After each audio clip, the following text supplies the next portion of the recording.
안녕하세요. 실천신학대학원에서 종교사역 강의하는 정재영이라고 합니다. 종교사역이라는 학문이 좀 생소하실 것 같습니다. 말 그대로 종교와 사회를 연결하는 학문이라고 보시면 될 것 같고요.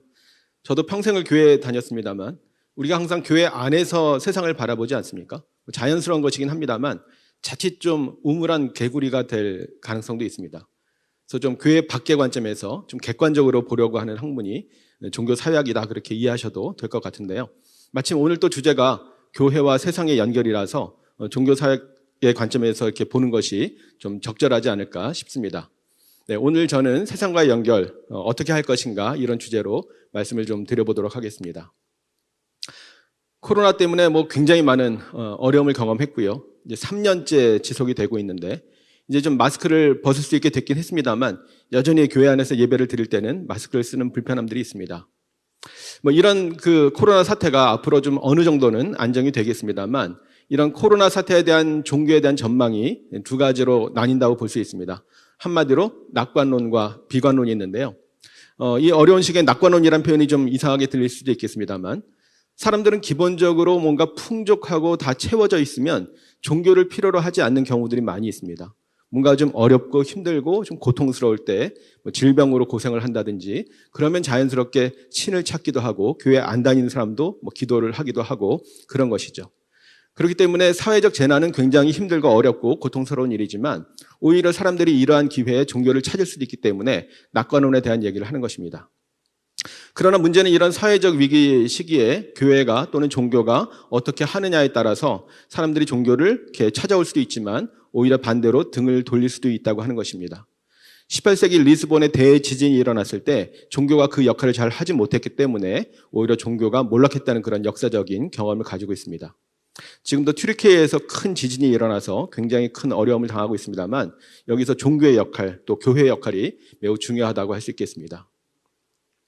코로나 사태 동안에 여러 가지 얘기들이 많이 나왔습니다만 초창기에 어떤 목사님이 SNS 상에서 예배가 멈추니 예배가 보이기 시작하더라라는 말을 올린 것이 큰 울림이 됐던 기억이 납니다. 우리가 항상 예배를 소중하게 생각하고 생명과도 같이 여기면서 예배를 드렸습니다만 당장 예배당 문이 닫히게 되고 예배당에 들어가지 못하게 되니까 오히려 예배에 대해서 더 근본적으로 본질적으로 고민하는 시간이 되었다고 하는 것이죠. 과연 우리가 습관처럼 드렸던 그 예배의 진정한 의미는 무엇인가 하는 것들을 바라보게 되었다고 하는 것입니다. 그런 점에서 이 코로나 사태는 큰 위기도 하지만 또 좋은 기회가 될 수 있다는 얘기를 합니다. 한국교회가 궤도 수정을 하고 제대로 방향을 잡아서 더 나은 방향으로 갈 수도 있다고 하는 것이죠. 여기서 한 가지 문제는 과연 우리가 이제 3년 동안 코로나 사태라고 하는 것을 경험을 했는데 코로나가 안정이 되었을 때 과연 그 이전으로 고스란히 돌아갈 수 있을까 하는 문제입니다. 3년 동안 굉장히 많은 일들이 있었고요. 아마 대회에서 이제 주영군 대표님께서 여러 통계 수치를 가지고 설명해 주실 텐데요. 그런 변화들이 일어났는데 코로나가 안정이 되었을 때 아무 일도 없었던 것처럼 과연 돌아갈 수 있을까? 많은 전문가들이 그렇지 않다고 얘기를 하고 있습니다. 그렇기 때문에 한국교회는 미래에 대해서 준비해야 된다고 하는 것이죠. 여기서 중요한 것이 우리가 항상 생각하는 어떤 신앙의 본질, 교회의 본질, 예배의 본질이 있는데 또 목사님들은 목회의 본질이 있을 것이고요. 어떻게 이런 기독교 신앙의 본질을 훼손시키지 않으면서 미래 사회에 적실성 있는 적절하고 매우 실제적인 그런 신앙생활 또는 목회를 할 수 있을까 하는 것들을 고민을 해봐야 되겠고요. 이 과정에서 자칫 교회라고 하는 건물이나 조직이나 제도를 우리가 우선시하는 것인가, 아니면 진정한 의미의 성경의 가르침, 기독교 정신과 가치를 우리가 중시하는가 하는 것도 한번 따져보면 좋겠습니다. 이런 문제에 대해서 로버트 벨라라고 하는 유명한 미국의 종교사회학자가 계셨는데요. 몇 년 전에 돌아가셨습니다만 이미 오래전에 종교와 사회의 관계에 대해서 세 가지 가능성에 대해서 얘기를 하고 있습니다. 첫째는 화면에 보시는 것처럼 용해라고 하는 것인데요. 용해라고 하는 것은 말 그대로 세상과 사회가 완전히 구분되지 않고 그냥 녹아 들어가는 그런 상태를 말하는 것입니다. 요즘에 식당에 가면 퓨전 음식이라는 게 있지 않습니까? 한국 음식도 퓨전 음식을 먹으면 일식 같기도 하고 중국식 같기도 하고 이런 경우들이 있는데요. 잘 분간이 안 되는 거죠. 그런 것처럼 종교와 사회가 완전히 녹아들어서 하나가 되면 사실 종교가 제 역할을 하지 못한다고 하는 것입니다. 두 번째는 이와 반대된 것으로 분리라고 하는 가능성에 대해서 얘기를 하고 있습니다. 분리라고 하는 것은 말 그대로 종교와 사회가 완전히 분리가 되어서, 예를 들면 이제 사찰 같은 경우에 많은 경우에 그 산속에 있지 않습니까? 세상과 분리되어 있기 때문에 별로 관심도 없고 어떤 역할을 하기 어려운 경우들이 많이 있습니다. 사실 중세시대 수도원도 그런 형태였죠. 물론 당시에 특별한 이유가 있긴 했습니다만, 그렇게 사막에 또는 광야에 나가 있는다면 세상 일에 대해서 관여하기는 어려울 수 있습니다. 그래서 로버트 벨라라고 하는 학자는 중요한 세 번째 가능성으로 창조적 긴장에 대해서 얘기를 하고 있습니다. 이것은 종교와 현실 세계가 어느 정도 분리가 되어 있으면서도 전혀 무관하게 거리를 두지 않고 밀접하게 관계를 맺으면서 비판도 하고 하는 그런 관계를 창조적 긴장 관계라고 얘기를 하고 있습니다. 아마 요즘에 정치 이슈로 굉장히 교회 안에서도 뜨거운데요.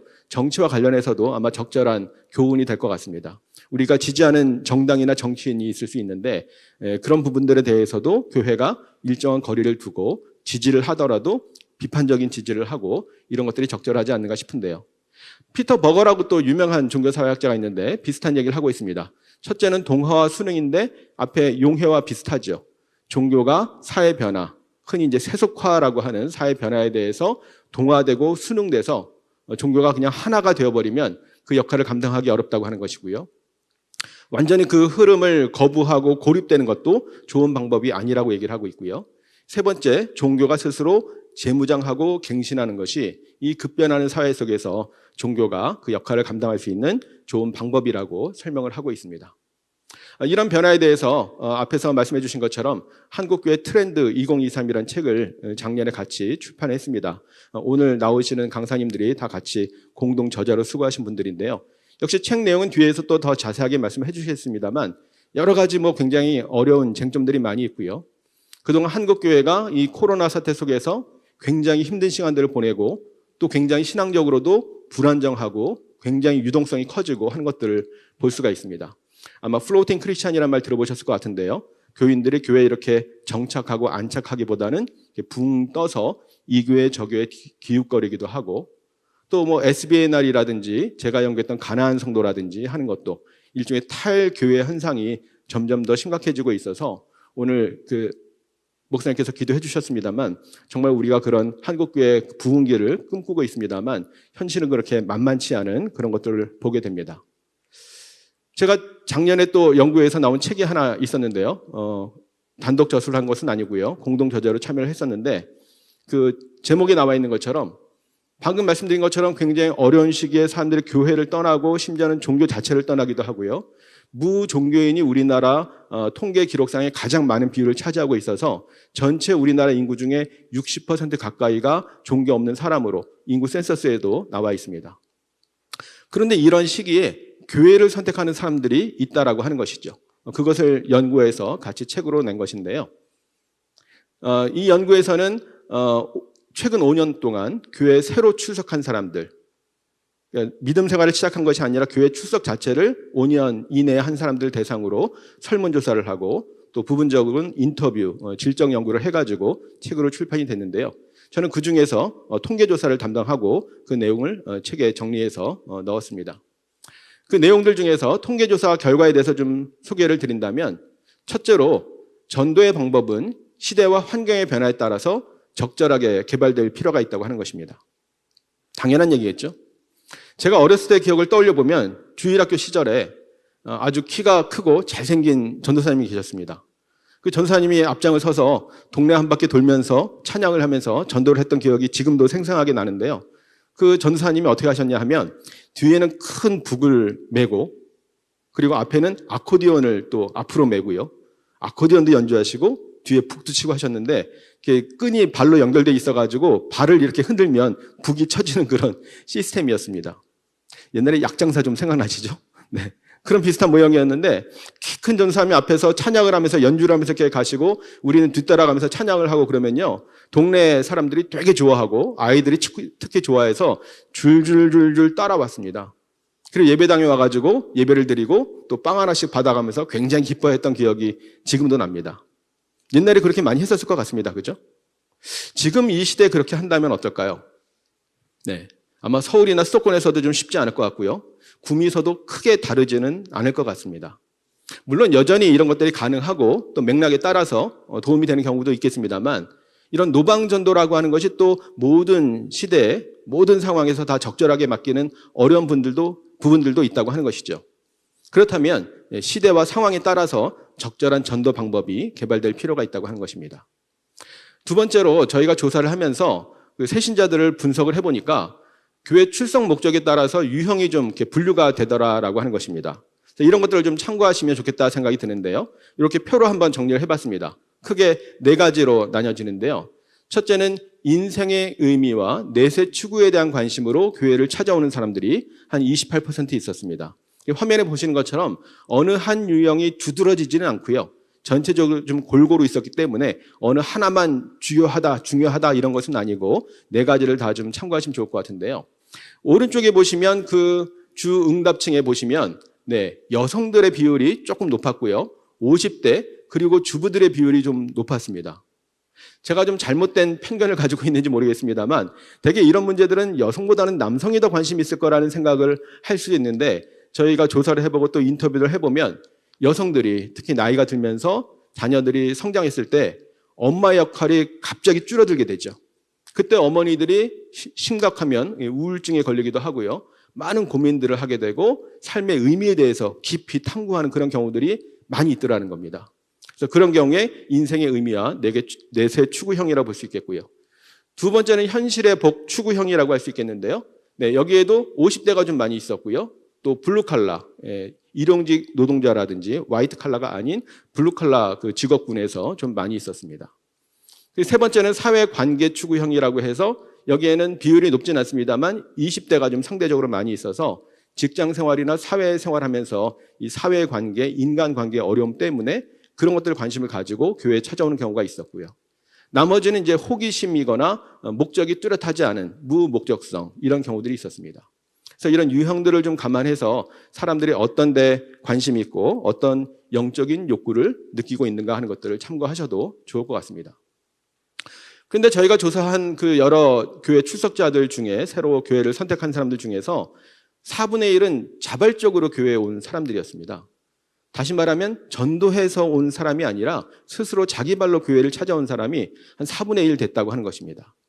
그 사람들은 예전에 교회 다니던 기억이 생각나서 또 본받을 만한 좋은 인격을 갖춘 그리스도인을 보고 감동이 되어서 라든지 또 교회가 사회를 위해서 좋은 일을 하는 것을 보고 이런 대답들을 하고 있었습니다.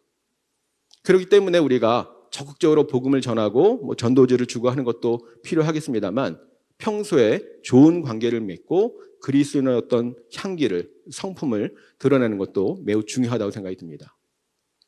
네 번째로 교회에서 하는 여러 가지 전도주를 준다든지 또는 현수막을 건다든지 이런 것들을 통해서 교회에 나오게 됐다는 사람들은 사실은 그렇게 많지는 않았습니다. 그런 점에서 어떤 것이 오늘날 이 시대에 좀 효과가 있는 열매를 맺을 수 있는 그런 방법인가를 좀 고민하면 좋을 것 같고요. 특히 좀 일방적인 전도들이 많이 있지 않습니까? 우리가 주변의 이웃들, 사람들을 대할 때 단순히 전도 대상자로 보고 복음을 전했을 때 받아들이지 않으면 바로 관계를 끊어버려서 오히려 더 그것이 부작용을 낳는 경우도 있었다는 얘기를 듣게 됩니다. 전도학자들이 많이 강조하는 것 중에 하나가 공감이라는 표현을 합니다. 공감. 상대방에 대해서 그 사람의 문제에 대해서 영적인 욕구에 대해서 삶의 정황에 대해서 공감을 하고 거기에 대해서 같은 마음을 품으면서 복음도 전할 수 있는 것인데 그런 것들이 많이 부족하다고 하는 것이죠. 그런 점에서 이런 기존의 방법들이 오히려 교회에 대한 이미지를 더 나쁘게 할 수도 있기 때문에 전도 방법을 다시 한번 우리가 수정할 필요가 있겠다 생각이 듭니다. 최근에 전도 환경을 더 어렵게 만드는 것 중에 하나가 한국교회 공신력 하락입니다. 통계는 뒤에서 이제 보여드리겠습니다만 교회에 대한 신뢰가 낮으면 사실 전도하기가 매우 어렵습니다. 왜 그럴까요? 어떤 사람이 자신의 말에 자신을 신뢰하지 않는 사람들의 말에 귀를 기울일까요? 잘 믿지 않는 사람들이 뭐라고 얘기를 해도 아무리 천국 복음을 얘기를 해도 귀를 기울이기 쉽지 않다고 하는 것이죠. 마찬가지로 교회가 아무리 이웃 사랑을 잘 실천하고 사회적 책임을 다한다고 해도 그 진정성을 의심받을 수 있게 되는 것입니다. 그렇게 되면 결과적으로 이것이 또 전도의 환경을 더 어렵게 만들기 때문에 일종의 악순환 구조가 될 수 있다고 하는 것이죠. 그런 점에서 교회가 우리 사회에서 신뢰를 회복하는 것은 매우 중요한 문제라고 말씀을 드리겠습니다. 앞에서 말씀드렸던 것처럼 코로나 사태 때 종교기관이 또 교회가 어떻게 하느냐에 따라서 그 결과가 달라질 것이라는 말씀을 드렸었는데요. 기은실이라는 단체 알죠? 기은실에서 사회 신뢰도 조사, 교회에 대한 사회 신뢰도 조사를 하는데요. 최근에 3년마다 조사를 하고 있습니다. 2020년도에 조사를 했었는데 당시에 우리가 4점 척도란 말을 쓰는데 보기 항목에 보통이다는 없고 매우 신뢰하고 약간 신뢰하고 별로 전혀 신뢰하지 않는 4가지 중에 고르게 했는데 그 신뢰도가 32%가 신뢰한다는 응답을 가졌습니다.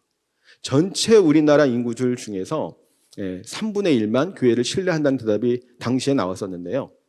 이게 지금 보시면 2020년 1월이기 때문에 코로나 사태가 터지기 직전입니다. 이미 중국에선 발발했지만 우리나라에선 시작하기 전이었는데 코로나 사태가 터지고 1년이 지나서 2020년 1월에 또 조사를 해보니까 이 조사는 기은실에서는 한 건 아니고요.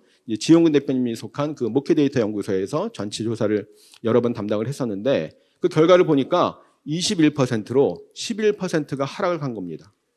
32%도 결코 높은 수치가 아닌데 굉장히 낮은 수치인데 21%로 더 하락을 했다고 하는 것이고요. 또 작년에도 또 다른 기관에서 조사를 했었는데 그 결과는 18.1%가 신뢰한다고 해서 더 하락을 했습니다. 물론 그 차이가 크진 않습니다만 21%에서 18%로 더 하락을 했고요. 또 질문해 보니까 코로나 사태로 인해서 교회에 대한 인식이 더 좋아졌다는 대답은 3%밖에 되지 않고 더 나빠졌다는 대답이 50%를 상회하고 있어서 과반의 사람들이 코로나 동안에 교회에 대한 인식이 더 나빠졌다고 하는 굉장히 안타까운 결과를 보여주고 있습니다. 이제 내일 모레 바로 기은실에서 올해 조사한 것을 발표를 하는데 제가 이제 맡아서 발표를 합니다만 결과는 이미 나와 있습니다. 언론에도 일부 소개가 됐고요. 18.1%보다는 약간 증가해서 아까 보여드렸던 재작년 수치 21%로 약간 증가하긴 했습니다만 21%라고 하는 것이 전체 우리나라 국민들 중에 4명은 신뢰하지 않고 1명만 5명 중에 1명만 신뢰한다는 뜻이니까 굉장히 신뢰도가 낮다라고 하는 것입니다. 작년에 했던 조사 중에 국민일보에 소개가 됐었는데요. 저도 조사하는 데 참여했습니다만 우리나라 종교들의 이미지를 조사를 했었습니다. 이것은 종교와 관련된 여러 가지 그 이미지와 관련된 수식어를 한 20가지를 나열을 하고 이 중에 어떤 종교가 이런 이미지에 가까운가를 물어본 것입니다. 그렇게 해서 이렇게 매핑을 해가지고 그림이 나왔습니다만 먼저 보시면 불교는 그 내용들 중에 보시면 여러 가지 내용들이 많이 있습니다만 뭐 친근하고 또 보수적이라는 대답도 있습니다만 뭐 긍정적인 내용들이 많이 나와 있습니다. 포용적이란 말도 있고요. 천주교를 비교해서 보시면 천주교도 역시 대체로 긍정적인 이미지들이 많이 남아 있는 것들을 볼 수가 있습니다. 반면에 개신교는 보시면 안타깝게도 긍정적인 이미지가 별로 없는 것을 볼 수가 있습니다. 배타적이고 위선적이고 뭐 이런 내용들, 이기적이란 그런 내용들이 많이 나와 있습니다. 우리 사회에 있는 그 같은 종교인데 개신교만 왜 이렇게 부정적인 결과들이 나왔을까 하는 것들을 우리는 사실 가슴 아프게 뼈저리게 느끼고 대안을 찾아야 한다고 하는 것이죠. 사실 불교는 사찰수도 우리 개신교 교회보다는 굉장히 적고요. 아까 말씀드린 대로 많은 경우에 이렇게 산속에 있는 경우도 많이 있는데 사람들은 친숙하게 느낍니다. 특히 요즘 MZ 세대들이 불교에 대해서 좋은 느낌을 가지고 있다는 그런 내용들도 많이 보고되고 있습니다. 반면에 교회는 전국적으로 한 7만 개에서 많게는 8만 개까지 가장 많은 종교 기관 수를 가지고 있고요. 동네마다 없는 게 없을 정도로 많이 있는데 오히려 그 이미지는 상당히 부정적이라고 하는 것이 안타까운 현실이라고 하는 것이죠. 이런 현실을 우리가 좀 직시하고 받아들이면서 대안을 찾는 것이 무엇보다도 중요하다고 생각이 듭니다. 그런 점에서 우리 교회의 공적인 책임에 대해서 다시 한번 생각하고 우리가 이 사회에 대해서 어떻게 이웃사랑을 제대로 다 실천할 것인가를 생각해 보시는 시간이 되면 좋겠습니다. 코로나 사태 동안에 많이 읽혔던 책 중에 하나가 기독교의 발흥이라는 책인데요. 뭐 그 외에도 여러 가지 책들이 있습니다만 특별히 이 책이 종교사회학자가 쓴 책이기 때문에 좀 소개를 드립니다. 이 책은 사실 코로나 사태에 대한 책은 아닙니다. 기독교의 발흥이라는 제목이 보여주는 것처럼 초기 기독교가 어떻게 세계적인 종교로 부흥하고 발전했는가를 보여주는 것입니다. 잘 아시겠습니다만 기독교라는 종교가 처음 나왔을 때 유대교 전통에 의해서 기독교가 처음 나왔을 때 예수 그리스도의 오심으로 해서 처음 시작되었을 때는 사실은 소수 종교였죠. 신흥 종교였습니다. 세계적인 종교가 되지 않았었죠. 근데 아시는 것처럼 이것이 국교가 되고 세계적인 종교로 성장하게 됩니다. 어떻게 가능한가를 연구하는 것이 바로 이 책인데요. 그중에 한 가지 중요한 요인이 바로 전염병에 대한 대처를 얘기하고 있습니다. 당시에도 굉장히 많은 전염병이 있었고 전 세계 상당수의 사람들을 죽음으로 몰아가는 그런 희생자를 내는 전염병이 이게 돌았습니다만, 당시에는 기독교는 말씀드린 것처럼 소수 종교였었고 오히려 이교도가 더 득세를 하던 시기였는데, 이교도들은 이 전염병에 대해서 어떤 일관된 입장을 가지지 못했고요. 그렇기 때문에 전염병을 회피하고 환자도 돌보지 않고 도망가기에 바빴다는 겁니다. 근데 당시에 기독교는 비록 소수 종교였지만 이것을 하나님의 섭리 가운데 이해하려고 했었고, 특별히 이웃사랑이라고 하는 이타적인 규범을 가지고 있었기 때문에 환자들을 내팽개치지 않고 지극정성으로 돌봄으로써 이 병을 이기는데 큰 도움을 주었다고 하는 것입니다. 그것이 기독교가 세계적인 종교가 되는데 중요한 밑거름이 되었다고 설명을 하고 있습니다.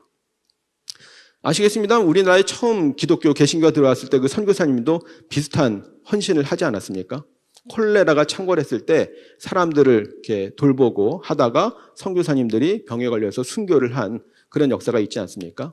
이런 것들이 굉장히 중요하게 그 종교의 어떤 그 미래에 대해서 영향을 미친다고 하는 것인데요. 오늘날 한국 기독교가 그런 가르침을 잘 수용하고 있는가 하는 것들을 생각해 보시면 좋을 것 같습니다. 많은 학자들이, 신학자들뿐만 아니라 사회과학자나 종교사회학자들도 종교가, 특별히 교회가 이런 사회적 재난이나 위기를 극복하는 데 중요한 역할을 할 수 있다고 얘기를 하고 있습니다. 그것은 교회가 신앙 공동체, 예배 공동체이지만 또 다른 면에서 보면 일종의 시민 공동체라고 하는 것입니다. 앞에서 말씀드렸던 것처럼 시민이라고 하는 사람들은 단순히 자기들의 어떤 이해관계에 따라서 움직이는 것이 아니라 정말 도움이 필요한 사람, 위기에 처한 사람들을 도와주는 것이 시민이라고 할 수 있지 않습니까? 바로 기독교인들이 그런 사람이라고 하는 것이죠. 화면에 보이는 책은 보울링 언론이라고 하는 미국의 유명한 교수가 쓴 책입니다. 하버드 대학의 정치학 교수인데요. 로버트 퍼트남이란 분이 보울링 언론이라는 책을 썼습니다. 우리말로 나홀로 볼링이라고 번역이 되어 있습니다.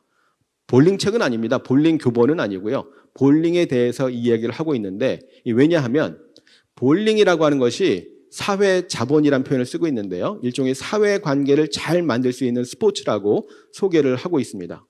혹시 우리 성도님들이나 목사님들도 볼링 좀 쳐보셨죠? 왕년에 좀 쳐보셨죠? 네.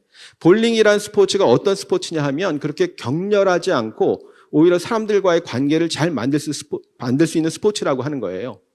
우리가 목사님들도 뭐 조기 축구도 많이 하시고 그러는데 축구를 하거나 뭐 농구를 하고 드리블 하다가 대화를 나누긴 좀 어렵죠. 드리블 하다가 요즘 어떻게 지내세요? 부인은 잘 계시고 뭐 이런 얘기 하기 어렵잖아요. 볼링 쳐보신 분들은 어떻습니까? 볼링은 격렬하지 않고 공을 한 번 굴려서 뭐 스트라이크를 못 치면 스페어 처리하고 두 번 굴리면 그다음에 좀 쉽니다. 그죠? 그때 많이들 이렇게 대화를 나눌 수가 있고요. 뭐 음료를 마시기도 하고 간식을 먹기도 합니다. 그래서 이런 것들이 사회 관계를 만들기 굉장히 좋은 스포츠인데 이렇게 만들어지는 것을 사회 자본이라고 표현을 합니다. 화폐 자본은 아니지만 화폐 자본만큼이나 강력한 힘을 가지고 있기 때문에 사회 자본이란 말을 쓰는데요. 문제는 이 책의 제목이 나홀로 볼링이잖아요. 그러니까 미국에 전에 보면 사람들이 볼링을 치면서 이런 사회 자본을 잘 만들었는데 최근에 다 나홀로 볼링족이 되면서 이제 더 이상 동호회도 안 하고 단체전도 안 하고 리그전도 없고 혼자 치고 가는 사람들이기 때문에 사회 관계가 안 만들어지고 사회 자본이 형성되지 않는다는 게 이 책의 요지입니다. 물론 볼링 얘기만 하는 것은 아니고요. 다양한 통계 수치들을 얘기를 하면서 보여주고 있는데, 그런데 이런 흐름과 역행하는 곳을 소개합니다. 어디일까요? 바로 교회입니다. 물론 코로나 전 얘기입니다만 사람들이 일주일마다 모여서, 주일마다 모여서 목사님의 좋은 말씀을 듣고 결단하고 기도하고 그러잖아요. 그걸로 끝나는 게 아니라 주중에 또 뭐 하죠? 소그룹으로 모입니다. 이 퍼트남 교수가 소그룹 얘기도 합니다. 주중에 더 적은 인원의 사람들이 정기적으로 만나서 더 깊은 관계를 형성하는데 이것이 사회자본을 형성하는데 굉장히 강력하다라고 얘기를 하는 것이죠. 그래서 이런 관계들을 통해서 시민교육이 형성이 되면, 우리가 시민교육하려고 교회에 모인 것은 아니지만 자연스럽게 그런 것들이 형성된다고 하는 거예요. 자신들의 어떤 영적인 필요나 욕구가 해소가 되면, 해결이 되면 자연스럽게 다른 사람에게 관심을 가지게 되고요. 아까 말씀드렸던 것처럼 이웃사랑의 규범이 있고요. 또 선한 사마리아 사람 얘기 다 아시죠? 네, 그런 것처럼 위기에 처한 사람들, 도움을 청하는 사람들을 도와주는 자연스러운 관계가 형성되기 때문에 이 시민 공동체가 될 수 있다고 얘기를 하는 것입니다. 그런 역할을 이제 교회가 담당해야 된다고 하는 것인데요. 바로 코로나 이후 엔데믹 시대에 선교적 교회와 마을 목회가 그런 내용들을 다루고 있다고 생각이 듭니다. 아마 목사님들은 대부분 아시리라 생각이 듭니다만 우리 성도님들은 선교적 교회, 미셔널 처치가 조금 생소할지 모르겠습니다. 영어로 미셔널 처치라고 썼는데요. 미셔널이란 단어가 무슨 의미일까요? 사실은 사전에 없는 말입니다. 사전에 없는 말을 왜 만들어서 쓸까요? 기존에 미션이란 말은 있었죠. 미션이란 말은 다 알지 않으십니까? 네, 일반적으로 뭐 임무나 뭐 그런 뜻을 가지고 있고 사명 이런 뜻을 가지고 있습니다만 기독교 용어로는 선교란 뜻이죠. 근데 우리 기독교인들은 선교라고 하면 어떤 게 생각이 나세요? 되게 해외 선교를 많이 떠올립니다. 해외 선교 중요하죠. 해외 선교사님들 굉장히 헌신적으로 사명을 감당하고 계십니다. 근데 또 한 가지 중요한 것은 해외 선교만 중요한 것이 아니라 국내 선교, 또 지역에서 지역 선교, 마을 선교하는 것도 중요하다고 얘기를 하는 것입니다. 레슬리 뉴비긴이란 분이 이런 것들을 중요하게 말씀하셨는데요. 이분이 영국의 선교사로 인도에 파송이 되어서 인도에서 35년간 선교 사역을 마치고 은퇴해서 자기 나라 영국으로 돌아갔는데 돌아가서 보니까 영국이 더 선교지와 같은 상황인 거예요. 그래서 이분이 큰 깨달음을 얻게 된 겁니다. 선교라고 하는 것이 반드시 해외에 나가서만 해야 되는 게 아니구나. 해외 선교도 중요하지만 해외 선교만큼이나 국내에서도 교회가 처한 모든 지역 사회에서 선교적 사명을 감당해야 되는 것이고 또 이것은 특별히 직업 선교사나 전문 선교사만이 아니라 모든 성도가 선교적 삶을 살아야 된다고 깨달음을 얻은 것입니다. 그래서 요즘에 우리가 생활 선교사 이런 표현도 많이 쓰죠. 그러니까 전문 선교사뿐만 아니라 모든 성도님들이 일상생활에서 생활 선교사가 돼야 된다고 이렇게 얘기를 하고 있지 않습니까? 그런 관점에서 이제 선교적 교회라고 얘기를 하고 있는 것입니다. 그래서 선교적 교회라고 하면 이것은 해외 선교를 포함하긴 하지만 해외 선교만 말하는 것이 아니라 모든 차원에서 국내외에서 선교적 사명을 감당해야 된다고 하는 것이고요. 특별히 지역 사회에서 이 사명을 감당하는 것을 굉장히 중요하게 생각을 합니다. 그런 점에서 선교적 교회라고 하는 것은 교회가 단순히 구원의 방주로서만이 아니라 구원의 방주는 굉장히 중요한 의미를 가지고 있지만 하나님께서 홍수로부터 방주를 통해서 구원하신 다음에 다시 세상으로 내보내시지 않습니까? 그런 점에서 세상에 보냄받은 성도 또 공동체에서의 교회가 굉장히 중요한 것이고요. 그런 점에서 선교적 교회를 지역 사회에서 실천하고자 하는 것이 바로 마을 목회라고 말씀을 드릴 수 있겠습니다. 제가 몇몇 교수님들하고 같이 코로나 전에 이 선교적 교회에 관심이 있어가지고 미국에 어떤 사례들이 있는지 좀 보러 간 적이 있었습니다. 미국의 시애틀 지역을 갔는데요. 큰 교회를 찾아다닌 것은 아니고 당시에 이렇게 급변한 상황에서 의미 있는 사역을 하는 교회를 찾으려고 일부러 시애틀 지역에 갔는데 몇 개의 교회를 봤습니다만 그중에 하나는 좀 특별한 교회였습니다. 제목이 커뮤니티 디너라고 교회 이름이 아니죠, 그죠? 네. 공동 식사, 공동 저녁 식사 이렇게 표현할 수 있을 것 같은데 이 교회는 미국의 백인 목사님, 오순절 교단에 속한 백인 목사님이 인도하는 그런 모임이었는데요. 요일마다 장소를 달리하면서 모이고 있었습니다. 공간은 아마 이 예배당보다는 훨씬 작은 아마 한 3분의 1이나 4분의 1 정도 될 것 같고요. 한 3, 40명 모이는 것 같아요. 원탁 테이블이 한 7, 8개 있었던 것 같고요. 둘러 앉아서 이런 간단한 식사를 합니다. 그 모임을 인도하는 백인 목사님이신데 네, 식사하는 동안 이렇게 찬양을 들려주기도 하고요. 먼저 목사님에게 여기 한 3, 40명 있는 사람들이 어떤 사람들입니까? 라고 여쭤보니까 3분의 1은 한 끼 식사를 해결할 수 없는 저소득층의 사람들이라고 얘기를 하고요. 그리고 3분의 1은 우리나라도 마찬가지입니다만 미국도 나홀로족, 혼밥족들이 많아서 혼자 밥 먹기 싫어하는 사람들이 한 3분의 1 되고요. 나머지 3분의 1이 누굴까요? 봉사자라고 하는 겁니다. 사람들이 많지 않기 때문에 봉사자들이 쭉 이렇게 배식을 하고 나면 다 섞여서 앉아서 원탁 테이블에 둘러 앉아서 같이 식사를 하고 대화를 합니다. 아주 흥미로운 모임이었어요. 요일마다 장소를 달리하기 때문에 요일마다 찾아서 가야 되는데 이분은 심지어 주일날에도 이렇게 하십니다. 주일날엔 따로 제대로 갖춘 예배당에서 예배를 드리는 것이 아니라 주일날에도 똑같이 하신다는 거예요. 그러면서 심지어 이분들이 내 성도이고 여기가 내 교회입니다라고 표현을 하시더라고요. 아마 신학자들이 들으면 이렇게 교회 대충 하는 거 아니라고 이런 거 교회라고 인정하기 어렵다고 할지 모르겠어요. 저는 이것이 교회라고 주장을 하는 것이 아니라 왜 이분이 미국에서 이런 사역을 하셨을까를 질문했습니다. 그랬더니 그분이 그때 썼던 특별한 단어가 있었는데 화면에 보시는 것처럼 churchianity라는 단어였습니다. 잘 못 알아들었어요. 제가 영어가 좀 짧기도 합니다만 처음 듣는 단어라. 나중에 찾아보니까 C.S. 루이스라고 아시죠? 이미 오래전부터 사용했던 단어라고 하고요. 크리스찬이티, 기독교를 의미하는 크리스찬이티하고 대비시켜서 쓰는 말이라고 합니다. 크리스찬이티가 기독교인데요. 앞에 크라이스트가 있죠. 그러니까 기독교라고 하는 것은 그리스도를 따르는 사람들의 신앙이 기독교이지 않습니까? 처치니티는 앞에 뭐가 있습니까? 처치가 있습니다. 근데 여기서 처치는 그리스도께서 피로 값주고 세우신 거룩한 공동체로서의 교회라기보다는 건물 중심의 껍데기, 형식화된 교회를 의미하는 것이고요. 그 제도적인 교회를 따르는 신앙을 처치니티라고 하는 겁니다. 우리말로 번역하기가 어려운데 어떤 신학자들은 교회교라고 표현하기도 합니다. 기독교가 아니라 교회교라고 말하는 것이죠. 이 목사님이 그 단어를 쓰시면서 미국의 교회들이 교회교가 되어가고 있는 것 같다라고 설명을 하셨어요. 그러면서 목회도 그렇게 되어가고 있다고 하는 것이죠. 그러니까 이분의 표현은 예수님이 우리에게 보여주신 방식은 온 마을에 다니면서, 물론 회당에서도 가르치셨지만 온 마을에 다니면서 병든 자를 고치고 이적을 행하시고 천국 복음을 선포하셨는데 오늘날 미국 교회는 별로 그렇지 않아 보여서 예수님 보여주신 본질적인 목회를 하려고 이렇게 하고 있다라고 얘기를 하시더라고요. 그렇다고 해서 이 목사님의 사역이 정답이라고 말씀드리는 것은 아닙니다. 하나의 사례로 말씀을 드린 것인데, 그렇다면 한국에서는 어떻게 해야 될까? 그런 고민들을 좀 해보시면 좋을 것 같습니다. 몇 년 전에 코로나 전에 저희 학교에서 하나님 나라 목회 박람회라는 걸 했습니다.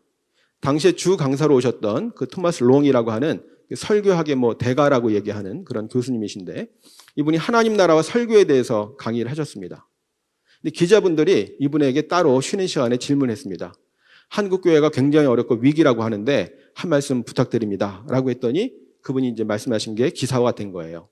제목이 되게 도전적이죠. 하나님께서 기존 교회를 무너뜨리고 새로운 작업을 하고 계시다라고 이분이 표현을 했어요. 그래서 한국 교회가 여러 가지 어렵다고 하는데 사실은 미국 교회도 마찬가지다라고 얘기를 하고 있습니다.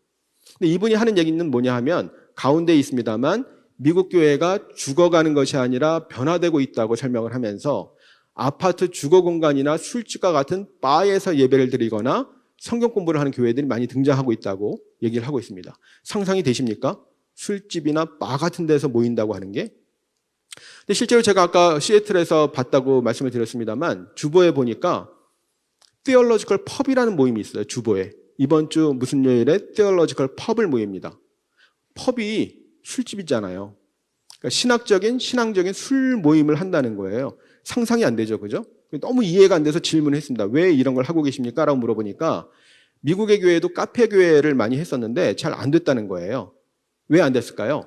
사람들이 다 노트북 가지고 들어와서 이어폰 끼고 있기 때문에 말도 못 건다는 거예요. 교회들이 카페 사역도 많이 하지 않습니까? 카페 교회도 있고요. 그게 단순히 커피 팔려고 하는 건 아니잖아요. 뭔가 관계를 맺으려고 접촉 포인트를 이렇게 만들려고 하는 것인데 안 된다는 겁니다. 말 걸면 싫어하고요. 그래서 펍에서 모여봤다는 거예요. 펍에서 모이니까 사람들이 노트북 들고 들어오지 않고 이어폰 꽂고 있지 않아서 대화가 가능하더라는 거예요. 그래서 하기 시작했다고 얘기를 하고 있습니다. 그 결과가 어떤지는 잘 모르겠습니다. 당시 이제 그런 상황을 봤던 것인데, 그래서 이제 우리도 그런 것을 하자고 말씀드리는 것은 아니고요. 미국의 문화 속에서, 미국의 상황 속에서 그런 새로운 시도들을 하고 있다면 한국 교회는 어떻게 새로운 시도를 할 수 있을 것인가, 이런 고민들을 좀 해보시면 좋을 것 같아요. 목회 환경도 많이 변하고 있습니다. 2017년도에 한목협에서 여러 가지 교회에 대한 조사를 했었는데요. 그때 당시에 보니까 목사님들의 전도 경험이 하락했고요. 그전 5년 전 조사에 비해서 설교 횟수, 상담 횟수, 선교사 파송 비율도 줄어들어서 목회적 실천이 매우 약화된 것을 볼 수가 있습니다. 이제 5년 후에 조사를 지금 하고 있어서 아직 결과가 나오지 않았기 때문에 최근 조사 결과를 보여드릴 수 없습니다만 당시에 이런 조사 결과가 나온 것이에요. 이것을 우리가 어떻게 봐야 될 것인가? 목사님들의 성실성이 부족해졌다라고 봐야 될까요? 저는 그렇게 보지 않고요. 목사님이 뭔가 난관에 봉착했다. 뭔가 이전에는 예배 준비 잘하고 설교 잘하시면 교회가 부흥성장했는데 최근에 그렇지 않게 되면서 목사님들도 고민을 하게 되고 뭔가 돌파구가 필요하다고 생각을 하신 거라고 저는 생각을 합니다. 몇 년 전에 미셔널 처치 관련해가지고 이런 책이 나왔습니다만 이 책도 북미 지역의 어떤 그 목사님이 쓴 책입니다만 교회 지도자들이 길을 잃고 방황하고 있는 것들을 이렇게 보여주면서 새로운 목회가 필요하다고 얘기를 하고 있습니다. 최근에 가나안 성도가 계속 증가하고 있습니다. 이미 몇 년 전부터 이런 것들이 이슈가 되어서 대안이 필요하다고 얘기를 하고 있지만 여전히 해결이 되지 않고 증가하고 있는 추세에 있습니다. 뭔가 우리의 기존의 신앙생활이나 목회 방식이 가나안 성도들에게는 통하지 않는다는 얘기예요. 별로 설득력이 없다고 하는 것입니다. 그런 점에서 이제 앞으로의 시대는 특히 코로나 이후에 목회는 맞춤형 목회를 스스로 개발해야 되는 시대라고 생각이 듭니다. 물론 어떤 훌륭한 목사님이 하신 목회, 큰 교회 목사님이 하신 목회 참고를 하고 부분적으로 이렇게 배울 필요도 있습니다만 그것으로 충분하지 않고 각 교회에 필요한 모델들을 스스로 만들어가야 되는 시대라고 생각이 듭니다. 또 최근에 제가 연구한 중에 하나가 탈제도화된 비제도권 교회에 대한 연구인데요. 이미 코로나 이전에 사람들의 생각들이 교회에 대한 생각들이 굉장히 다양해지고 새로운 욕구들이 나타나고 있고 개인주의화되면서 앞에 말씀드렸던 것처럼 뭔가 개인마다 필요한 것들을 채워줘야 되는 그런 상황이 벌어지고 있다고 하는 것이고요. 목회자의 역할도 과거에 우리가 안정된 부흥기에는 교회에 찾아오는 성도들을 잘 목양하는 것으로 충분했지만 이제는 오히려 찾아가는 목회가 필요하고요. 교회 울타리 밖으로 나가서 마을 목회를 해야 되는 그런 시대가 오고 있다고 할 수 있겠습니다. 최근에 그런 여러 가지 실험적인 교회들이 많이 나타나고 있는데요. 기존의 교회와는 굉장히 다른 형태의 교회들이 속속 등장하고 있습니다. 건물 없는 교회로서 아까 말씀드린 카페 교회라든지 도서관에 모여서 예배를 드린다든지 요즘 그 작은 도서관이라고 하는 것이 지역 활동을 하기에 아주 좋은 베이스 캠프 역할을 하거든요. 또 예배당을 공유하는 그런 뉴스 아마 많이 보셨을 것 같아요. 심지어는 공유 공간, 공유 오피스에서 예배를 드리고 그런 경우들도 있습니다. 또 찾아가는 교회 사례도 등장하고 있고요. 목회자가 없는 평신도 교회, 이미 역사가 오래됐습니다만 이런 다양한 형태들이 교계에 나타나고 있다고 하는 것이죠. 특히 저는 교단 소속이 없는 교회들을 연구하기도 했었는데요.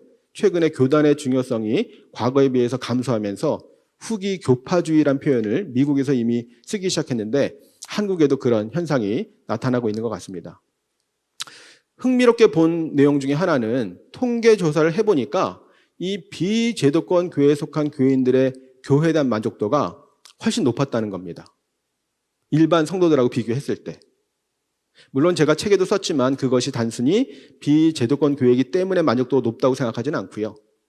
비제도권 교회가 대부분 설립된 지 오래되지 않았고 개척한 교회들이 많이 있었고 특별한 목적의식을 가지고 모였기 때문에 굉장히 동질적인 집단이라고 할 수 있습니다.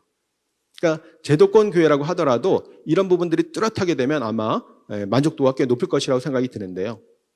문제는 이런 것들이 시간이 지나면서 또 다시 제도화될 수 있는 그런 가능성도 있다고 하는 것이고요.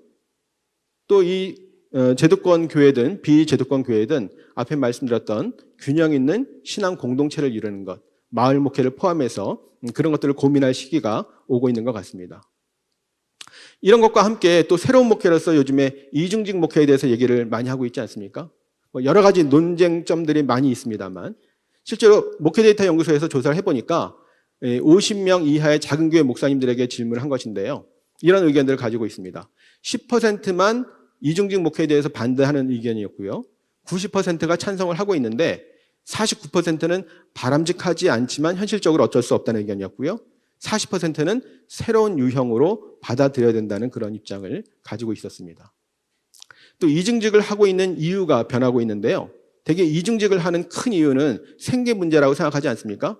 네, 통계에 보시는 것처럼 생계 문제가 가장 큰 이유이긴 했습니다. 그러나 그 비율이 이전에 비해서는 줄어들고 있고요. 두 번째로 보시면 교회에 의존하지 않고 소신껏 목회하고 싶어서 그런 의견들이 나와 있고요. 또 선교적 교회를 하고 싶어서라든지 다양한 이유들이 나타나고 있는 것을 볼 수가 있습니다. 단순히 생계를 위해서가 아니라 새로운 목회 유형으로 이중직 목회를 생각하고 있다는 것을 볼 수가 있습니다. 그래서 제가 이렇게 이중직 유형을 좀 나눠봤습니다. 생계형 이중직, 자비랑형 이중직, 선교형 이중직이라고 표현을 했는데요. 뭐 엄밀하게 이렇게 구별이 되는 것은 아니고 취지나 의도에 따라서 좀 다르다고 생각이 듭니다. 말 그대로 생계를 위해서 어쩔 수 없이 하는 그런 이중직이 있겠습니다만 앞에서 보신 것처럼 새로운 목회 유형으로 생각하면서 교회 재정에 의존하지 않고 목회자의 생활비를 스스로 감당하려고 하는 그런 경우에 자비량형 이중직이라고 할 수 있고요. 마지막으로 이것을 하나의 선교적 차원으로 이해하려고 하는 선교적 교회를 바라보는 선교적 이중직이 있다고 하는 것이죠. 이런 선교적 이중직의 하나로서 마을 목회, 마을 공동체 운동을 생각할 수 있다고 생각이 듭니다. 오늘날 공동체가 해체되고 있고요. 우리나라에서 자살률이 세계 최고 수준에 이르고 있고요.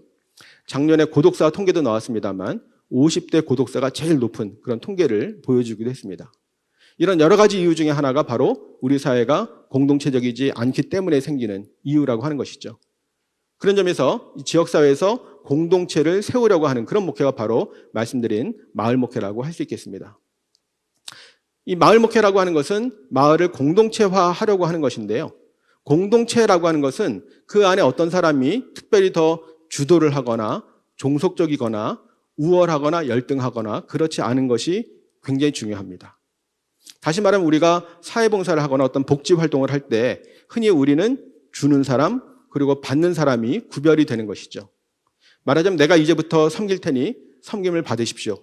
내가 봉사할 테니 봉사 받으십시오. 이런 관계로 되기 쉽다고 하는 것이죠. 그러나 공동체라고 하는 것은 그런 관계가 아니라 서로 함께 섬기고 서로 봉사하면서 공동체를 세워가는 그런 것이 매우 중요하다고 할 수 있는데요. 제가 조사를 해보니까 실제로 마을 목회를 통해서 여러 가지 변화들이 나타나고 있고 특별히 지역 주민들이 그 교회에 대해서 목회자에 대해서 긍정적이고 협조적으로 변하고 있는 것을 확인할 수가 있었습니다.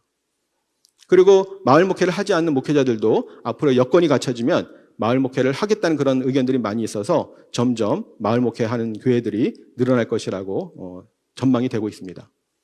시간상 자세한 소개는 어렵습니다만 소형교회, 중형교회, 대형교회 교회를 규모별로 나누는 것이 좀 불편하게 보이실 수도 있겠습니다만 그 역할을 좀 분담하면서 협조적인 관계를 만들어가는 것이 매우 중요하다고 생각이 듭니다. 네, 제가 한번 책에서 이렇게 모델을 좀 만들어 봤습니다. 그래서 마을 목회하는 주체를 생각해 볼 수 있겠고요. 마을 목회라고 할 때 이제 교회가 주도를 하고 목사님 중심으로 이루어지는 것이지만 마을 공동체를 생각했을 때는 주민들의 참여가 굉장히 중요합니다. 목사님들께서는 가끔 주민들 얘기를 하면 교회 밖의 사람들만 생각하시는 경우들이 많이 있는 것 같아요. 그러나 주민들은 사실은 목사님도 주민이고 성도들도 주민이죠. 여기서 중요한 것은 교인, 비교인, 기독교인, 비기독교인을 구별하지 않고 함께 참여해서 공동체를 만들어가는 그것이 바로 마을 공동체이다 이렇게 생각하시면 좋을 것 같습니다. 네, 기본적으로 몇 가지 기본 원리를 간단하게 설명을 드린다면 이렇게 생각해 보시면 좋을 것 같습니다.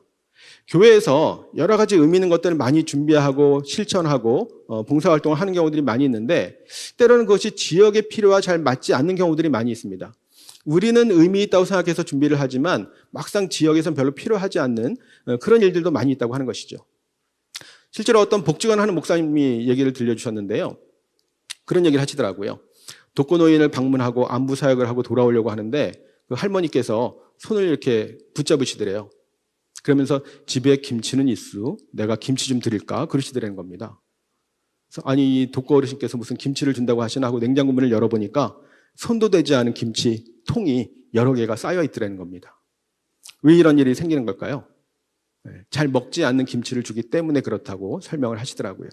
나는 젓갈 들어간 건 없는데 안 먹는데 다 젓갈 들어간 김치만 있어서 먹기가 어렵다고 이렇게 얘기를 하시더래요. 왜 이런 일이 생길까요? 그냥 우리가 김장 봉사할 때 김치를 만들어서 나눠드리면 잘 드시고 좋아할 거라고 생각을 하겠지만 실제로는 먹지 않는 김치를 주는 일이 생길 수도 있다고 하는 것입니다. 이 문제 해법도 같이 알려주셨는데요. 어떻게 하면 될까요? 우리 성도님도 사실은 김치를 다양하게 드시잖아요. 물김치, 총각김치 다양하게 드시기 때문에 그 먹는 만큼 좀 더해서 나눠드리면 다 해결이 되는 것이지만 그런 것들을 고려하지 않기 때문에 사실은 필요로 하지 않는, 도움이 되지 않는 그런 봉사를 하는 경우도 발생한다고 하는 것입니다. 그런 점에서 지역에 대한 조사를 해서 어떤 필요가 있는지를 파악하고 거기에 맞춰서 하는 것이 매우 중요하다고 하는 것이고요. 또 한 가지는 아무리 지역 조사를 한다고 해도 교회가 모든 것을 다 해줄 수는 없죠. 그렇다면 우리 교회는 어떤 자원이 있고 어떤 역량이 있는가, 무엇을 해줄 수 있는가도 고민해 보시면 좋을 것 같고요. 또 이 두 가지가 잘 맞는다고 해도 이것이 신앙적으로, 목회적으로, 신학적으로 바람직한가, 적절한가 하는 것들을 생각해서 교회 여건에 맞는 마을 공동체 사역을 개발하시면 좋을 것 같습니다. 네, 원리는 이렇게 말씀을 드리고요. 몇 가지 사례들 말씀드리고 강의를 마치려고 하는데요. 서울에 있는 성암교회라고 이런 마을 목회를 잘 하는 대표적인 교회로 많이 언급되는 교회가 있습니다만, 이런 교회 공간이 생겼을 때, 비전센터가 생겼을 때 어떻게 활용을 할까 생각을 하는 중에 이것을 그냥 교인들 생각대로 하지 않고요. 결과적으로 굉장히 다양한 사역들을 하고 있습니다만, 이렇게 주민들의 어떤 필요들을 파악하고 조사를 하고 또 교회 안에서도 이런 것들에 대해서 충분히 설명을 하고 동기부여를 하고 그 다음에 또 시범 사업도 하고 그렇게 한 과정들을 통해서 정말 주민들이 필요하는 그런 공간으로 잘 활용하는 그런 사례가 있었습니다. 서울의 광연교회라고 또 비슷한 지역의 감리교회인데요. 사진은 이렇게 큰 교회처럼 나왔지만 사실 그렇게 아주 큰 교회는 아닌데 이 교회가 건축을 하면서 예배당을 좀 특별하게 꾸몄습니다. 이게 지금 본당의 모습인데요. 일반 교회에 있는 장의자가 안 보이시죠? 네, 이렇게 철제 의자를 놓고요. 예배가 끝나면 이 철제 의자들 다 치우고 본당을 체육관으로 지역 주민들에게 공개를 하고 있습니다. 물론 여기에는 여러 가지 신학적인 고민도 좀 필요할 것이고요. 교회 안에서도 좀 논의도 충분히 해야 될 것 같습니다. 과연 이 예배당에 예배는 끝났지만 밖에 있는 사람들이 막 들어와도 되는가에 대해서 성도님들이 좀 불편하게 생각할 수도 있을 것 같은데요. 이 교회는 아주 오래전부터 지역사회에서 잘 소통하고 다양한 지역 활동들을 하기 때문에 교인들 사이에 그런 어려움이나 불편은 없었던 것 같습니다. 네, 그 밖에도 다양한 사역들을 많이 하고 있어서 교계뿐만 아니라 지역사회에서도 이렇게 인정받는 교회로 알려져 있습니다. 광주에는 숨심교회라고 있는데요. 저희 학교에서 공부하신 목사님입니다만 교회를 개척하면서 이런 형태의 건물을 지었습니다. 교회처럼 안 보이시죠? 네. 당시에 이렇게 교회 건물을 지은 이유는 이 목사님이 광주에 내려가서 새로 개척을 하면서 경쟁하지 않는 목회를 하고 싶었던 거예요. 우리나라 교회가 7만 개, 8만 개까지 되는데 또 하나의 교회를 지어서 경쟁할 필요가 있는가? 뭔가 좀 지역과 소통하는 교회가 돼야 되지 않겠는가 싶어서 십자가도 없고 교회 이름도 없는 좀 특별한 교회를 건축을 했습니다. 그 안에는 북카페가 있고 작은 도서관이 있는데 동네 사람들이 와서 이용을 하고 이렇게 활용하는 그런 공간이 되어서 지역에서 이제 아무 연고 없이 광주에 내려갔지만 지역 리더십을 세우고 나중에 이 지역에서 인정을 받아서 교육부, 교육청에 광주의 교육청의 공무원으로도 일하고 있는 그런 좋은 사례가 된 목사님입니다. 안양에 신광교회라고 있는데요. 이분도 저희 학교에서 공부하신 목사님이신데 굉장히 어려움을 많이 겪으셨습니다. 교회가 한 100명쯤 모이는 교회였는데 좀 어려움을 겪고 다들 떠나가고 한 5명 남았을 때 너무나 힘들어서 이제 공부를 하고 싶어서 학교에 오셨는데 공부하는 중에 그런 말씀 하시더라고요. 뭔가 지역 주민들과 의미 있는 그런 목회를 하고 싶은데 바자회를 해봐야 되겠다고 얘기를 하시더라고요. 그래서 제가 그때 한 말씀 드렸던 것 같아요. 참 좋으신 생각인데 그 바자회를 교회가 일방적으로 해서 주민들을 손님 취급하기보다는 주민들하고 같이 준비해서 마을 잔치로 한번 해보시죠 라고 했더니 참 좋은 생각이라고 어차피 교인이 5명밖에 없어서 교인들끼리는 못한다고 그렇게 얘기하시더라고요. 그렇게 해가지고 이제 현수막도 걸고 동네 알리고 홍보를 했는데요. 이런 거 하면 동네 사람들이 잘 찾아오나요? 안 오잖아요. 그냥 교회 행사로 생각합니다. 이 목사님이 동네방네 다니면서 전단지를 돌리고 설명을 하고 홍보를 하니까 사람들이 작은 교회 목사님이 저렇게 쓰는데 좀 가서 도와줘야 되겠다 해가지고 많은 물건들을 기부하고 동네 사람들과 함께 바자회를 했습니다. 제일 오른쪽에 계신 분이 목사님이시고요. 나머지는 다 동네 사람들입니다. 그 고물상 주인도 있고요. 동네 부녀회 회계도 있고요. 동네 부녀회 회장은 이런 작은 행사에 안 온답니다. 회계를 보내주셨고요. 천주교 교인도 있고 구멍가게 할머니도 있고요. 나중에 이 작은 도성을 통해서 굉장히 많은 마을 일들을 하고 있는데 재미있는 것은 불교 신자가 페인트 값을 이렇게 지금 벽화 그리는 거 보이시죠? 페인트 값을 불교 신자가 이렇게 헌금하기도 하고요. 과일 상자를 보내주기도 하고 지역에서 아주 좋은 공동체를 만들어가는 그런 작은 교회 사례입니다. 네, 이 밖에도 널리 알려진 교회 중에 하나가 부천 새롬교회인데요. 경기도 부천에 있는 새롬교회는 마을 목회로 아주 대표적인 교회인데 얼마 전에는 또 마을에서 협동조합을 만들어서 주민들과 함께 협동조합 떡카페를 운영하기도 했습니다. 코로나 때 좀 어려워서 좀 일시적으로 문을 닫기는 했습니다만 목사님께서 그런 표현 하시더라고요. 교회가 인큐베이팅해서 지역사회에 내놓았습니다. 그러니까 교회가 준비해가지고 교회가 기획을 해서 교회가 다 붙잡고 하는 것이 아니라 지역 주민들과 함께 협력해서 하고 있다고 이렇게 설명하시더라고요. 일산에는 거룩한 빛 광성교회라고 큰 대형 교회가 있는데요. 이 교회에서도 사회적 협동조합을 운영하고 있습니다. 바로 장터 협동조합이라고 하는 것인데요. 이것은 장애인과 세터민을 위해서 하는, 일반 사람들도 운영할 수 있습니다만 그 혜택을 특별히 사회 취약계층인 장애인과 세터민이 좀 혜택을 볼 수 있도록 이렇게 운영하는 그런 사례들도 있습니다. 시간상 다 자세하게 설명드릴 수 없습니다만 한국교회에서 여기저기에서 굉장히 많은 다양한 활동들이 이루어지고 있기 때문에 좀 참고로 보시면 좋을 것 같고요. 이렇게 잘하는 사례들이 있지만 처음부터 꼭 크고 거창한 무슨 프로젝트를 해야 되는 것은 아니라고 생각을 합니다. 작고 사소한 일부터 시작을 할 수 있고요. 또 교회들마다 구역이나 감리교에서는 속회라고 합니다만 소그룹들이 많이 있지 않습니까? 이런 소그룹들을 통해서 성도님들이 자연스럽게 관심을 가지고 작은 일부터 시작하는 것도 의미가 있다고 생각이 듭니다.